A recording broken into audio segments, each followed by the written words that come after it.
di Obras, obrolan santai.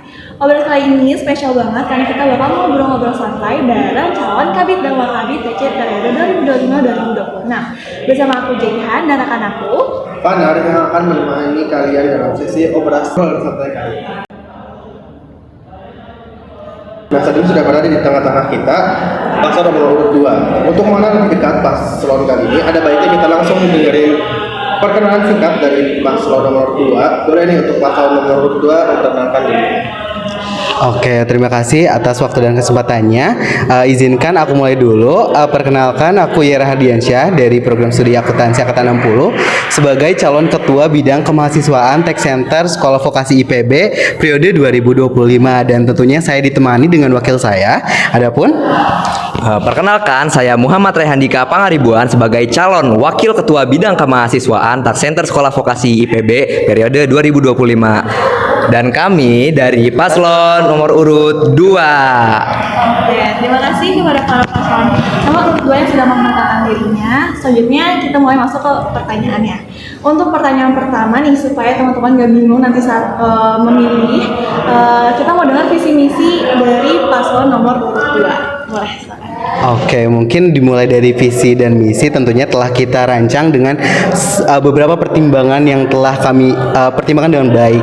Nah, adapun visi kami yaitu mewujudkan Tech Center Sekolah Vokasi IPB sebagai pusat kajian dan pembelajaran di bidang perpajakan untuk mencetak karakter sivitas akademika dan masyarakat umum yang sadar dan peduli pajak melalui kolaborasi aktif dan sinergi yang kuat. Nah, di samping misi yang telah kami rancang, tentunya kami memiliki misi untuk mewujudkan visi tersebut. Nah, dimulai adapun misi yang pertama yaitu memberikan akses penyebaran informasi perpajakan yang efektif melalui efisiensi media secara optimal. Nah, selanjutnya memberikan ruang pembelajaran yang terbuka bagi sivitas akademika dan masyarakat umum sebagai sarana edukasi dan pemberdayaan tentunya di bidang perpajakan.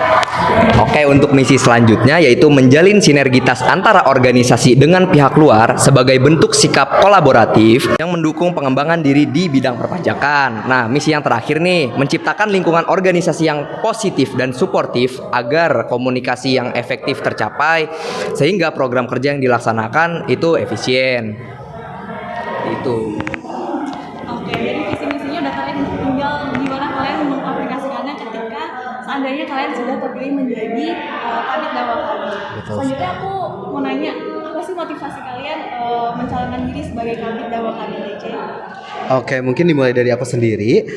Alasan aku kenapa sih mencalonkan diri sebagai calon ketua bidang kemahasiswaan, karena aku sendiri merasa bahwasanya aku memiliki berkembang secara pesat di Tech Center Sekolah Vokasi IPB. Nah, itu menjadi dasar utama aku ingin mencalonkan diri, karena aku ingin semua anggota Tech Center ini merasakan apa yang aku rasa. Semua orang merasa berkembang di organisasi Tech Center Sekolah Vokasi IPB ini, dan aku ingin mendedikasikan diri untuk menjadi pionir utama. Seperti itu. Mungkin itu dari aku sendiri ya, tujuan utama. Mungkin akan ditambahkan dari Dika. Kalau dari aku sendiri mungkin sedikit flashback pas pertama kali aku keterima di Tech Center Sekolah Vokasi ini. Alhamdulillah aku langsung diberi tanggung jawab sebagai wakil ketua divisi dari Biro Umum. Nah, itu tuh di situ aku belajar untuk bagaimana membangun sebuah tim agar program kerja yang dilaksanakan itu efektif dan efisien. Nah, setelah aku pikir-pikir, aku ingin mengemban tanggung jawab lebih besar lagi dengan cara mencalonkan diri di pemilihan ketua Tech Center ini. Mungkin dari aku segitu. Ya, baik, terima kasih atas pemaparan motivasinya. Mulia sekali itu ya tujuan-tujuan untuk menjadi Kabid dan Wakabid. Oke. Selanjutnya, aku ingin bertanya mengenai visi mencetak sivitas akademika dan masyarakat yang peduli pajak. Bagaimana cara kalian menarik minat sivitas akademik IPB, masyarakat atau bahkan mahasiswa agar sadar dan peduli akan pajak? Perlu diingat, jika hanya share poster atau melalui media sosial saja, belum tentu orang akan membacanya. Selanjutnya, apa terdapat program atau inovasi pergerakan baru yang kalian ciptakan agar dapat menarik minat orang-orang untuk sadar dan peduli terhadap perpajakan? Oke, mungkin dimulai dari aku dulu. tadi telah disinggung bahwasanya ketika kita menyebarkan informasi perpajakan melalui hanya sebatas poster maupun media sosial itu dirasa tidak efektif.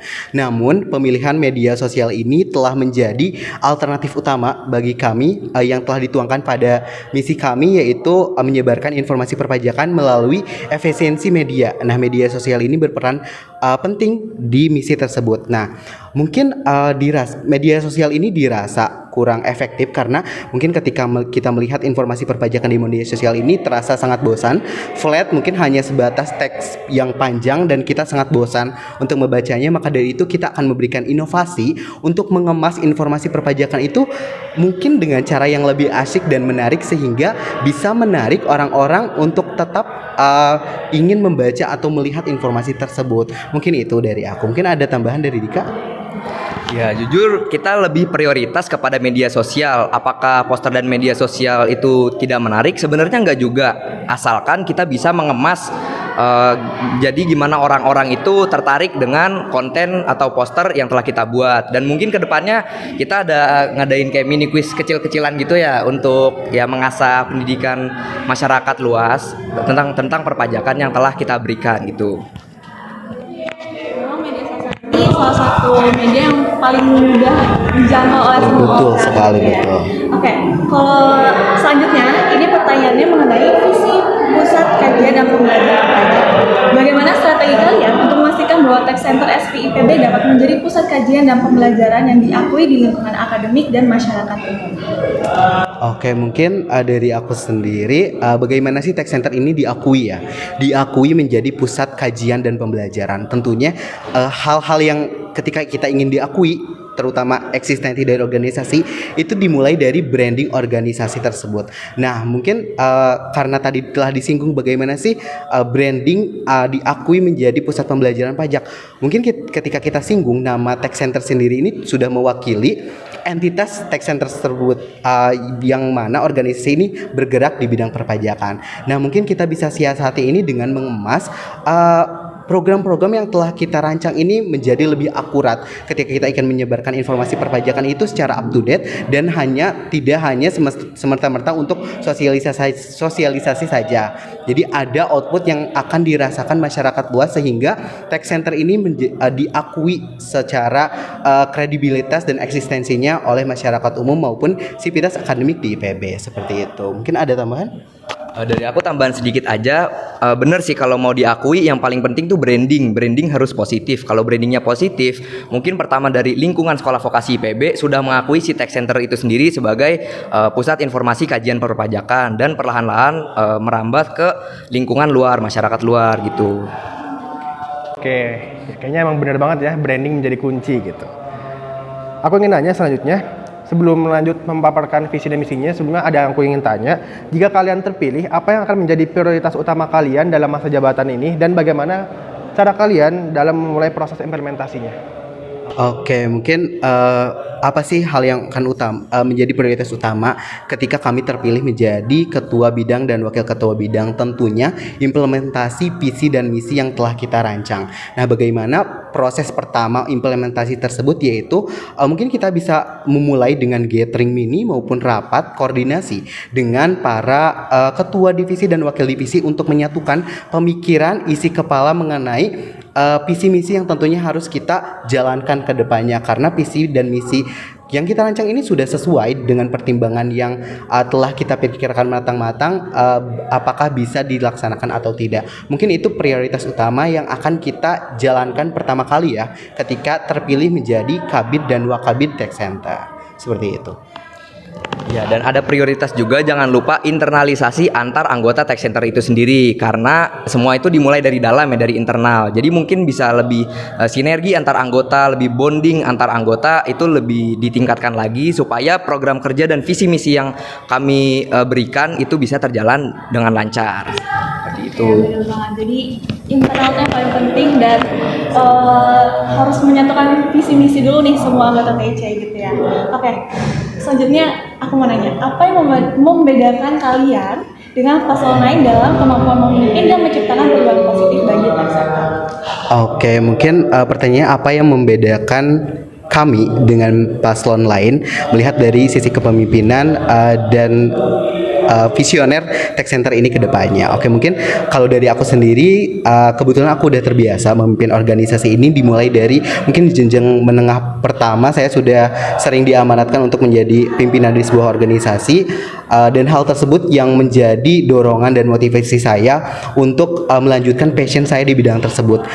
Selain mengembangkan passion sendiri, bahwasanya saya juga percaya saya bisa membawa tech center ini ke arah yang lebih baik ke depannya, seperti itu.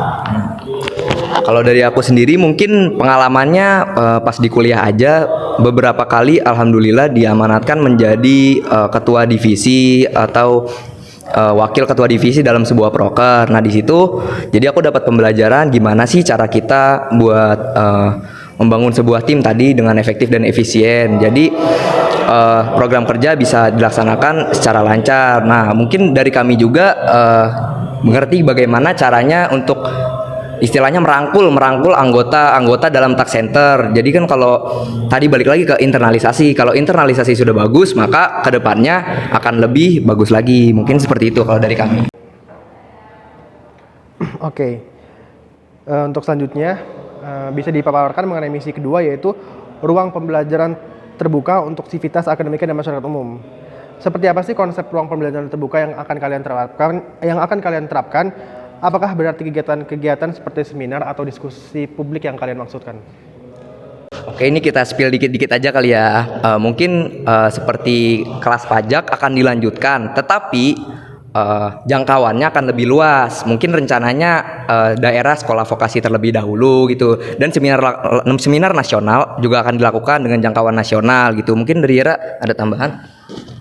Oke, mungkin tadi udah disinggung juga ya bahwasanya kita ada inovasi untuk melebarkan ya target dari kelas pajak mungkin yang telah dilaksanakan kemarin. Nah, mungkin teman-teman penonton di sini ada jadi penasaran nih, kalau seperti itu tidak ada inklusivitas feedback dari untuk anggota tech center itu sendiri. Tenang saja karena mungkin kita akan spill juga di sini bahwasanya kita memiliki inovasi yaitu upgrading, namanya upgrading yang akan dilaksanakan untuk mewadahi pengembangan diri dari anggota tech center sekolah vokasi IPB tersebut. Nah, inovasi upgrading ini bisa dari ranah perpajakan maupun ranah soft skill dan lainnya seperti itu. Oke, upgrading cukup menarik sih untuk meningkatkan kualitas dari anggota-anggota TC itu sendiri. Oke, selanjutnya apa harapan kalian untuk TC ke depannya? Oke, mungkin apa sih harapan kami ya untuk Tech Center ke depannya? Tentunya kami berharap Tech Center ini menjadi organisasi yang dapat mewadahi perkembangan setiap anggotanya. Kami yakin bahwasanya tujuan organisasi itu balik lagi ke bagaimana kita mengimplementasikan dan memberikan kontribusi di dalamnya. Nah, jika kami terpilih menjadi Ketua dan Wakil Ketua Bidang Tech Center SPIPB periode 2025 ini, tentunya kami akan membawakan visi dan misi yang telah kami rancang ini demi terjalannya Tech Center SPIPB yang menuju ke arah lebih baik, seperti itu. Mungkin dari aku singkat aja, harapan untuk Tech Center Sekolah Vokasi IPB ke depannya mungkin semoga Tech Center Sekolah Vokasi IPB itu menjadi pusat pembelajaran dan kajian tentang edukasi perpajakan sehingga masyarakat secara luas bisa mengetahui tentang pentingnya pajak itu sendiri. Baik, mari kita sama-sama aminkan harapan dari paslon nomor urut 2 ini. Tentu saja, selain kinerja yang baik dari Kabid dan Wakabid, dibutuhkan juga kinerja baik dari seluruh anggota TC yang ada. Benar banget. Nah, ini yang lumayan paling penting. Kenapa anggota TC harus memilih paslon nomor urut 2 sebagai the next Kabid dan Wakabidnya TC? Oke, mungkin singkat aja kenapa sih teman-teman anggota Tech Center ini harus memilih kami ya sebagai ketua bidang dan wakil ketua bidang kemahasiswaan, karena kami bisa memberikan apa yang teman-teman anggota Tech Center ini butuhkan sekarang, dimulai dari upgrading dan intinya semua hal yang teman-teman butuhkan ini telah kami rancang dengan baik melalui visi dan misi kami yang tertera, mungkin nanti teman-teman bisa lihat di poster kami dan lain sebagainya. Intinya kami percaya bahwasanya kami bisa membawa Tech Center ini ke arah yang lebih baik. Mungkin bisa ditambahkan oleh Dika. Ya, karena kami memiliki visi misi yang sangat jelas yang di dalamnya terdapat seperti tadi membangun sinergi dan ada juga output untuk masyarakat secara luas, dan itu mungkin yang menjadi alasan kenapa sih kalian harus milih paslon nomor urut 2. Itu aja sih. Oke, jadi udah tahu ya kenapa harus pilih paslon nomor urut 2, tapi balik lagi itu semua balik ke pilihan teman-teman semua, entah mau pilih nomor 1 atau nomor 2, tapi yang pasti jangan golput. And last but not least, biar semakin semangat menuju pemilihan Kabid dan Wakabid TC, boleh dong dikasih tahu jargon yang kalian punya. Oke, mungkin ini udah hampir closing jadi kita jargon. Oke, mungkin dimulai dari aku. Bersama 02, wujudkan mimpi, tingkatkan kolaborasi. Oke, teman-teman, jargon tadi sekaligus menjadi penutup untuk obrolan kita pada kali ini bersama paslon 2. Kita sangat mengapresiasi usaha dan persiapan dari paslon nomor 2. Apapun hasilnya nanti, yuk kita bersinergi untuk mewujudkan TC yang lebih baik lagi. Aku Fanar dan rekanku Jaihan, pamit undur diri. terima kasih dan sampai jumpa.